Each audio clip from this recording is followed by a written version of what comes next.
الله عز وجل يقول لمن ابتعد عن ذكر الله عز وجل: ومن يعش عن ذكر الرحمن ماذا يحصل له؟ ومن يعش عن ذكر الرحمن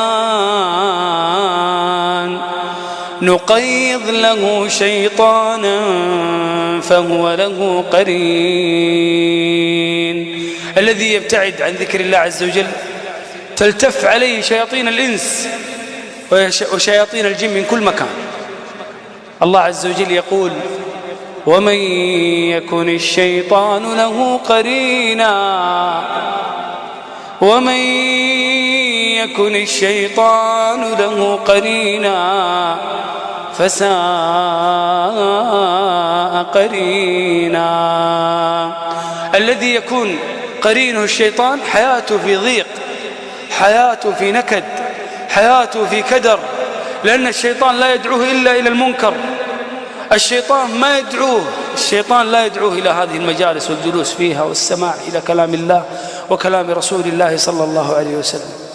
الله عز وجل يقول: ومن أعرض عن ذكري فإن له معيشة ضنكا ونحشره يوم القيامة أعمى. ثم يجادل الله فيقول: قال رب لم حشرتني أعمى قال رب لم حشرتني أعمى وقد كنت بصيرا.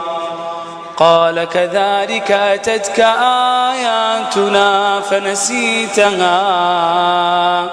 والنسيان هنا بمعنى الإعراض.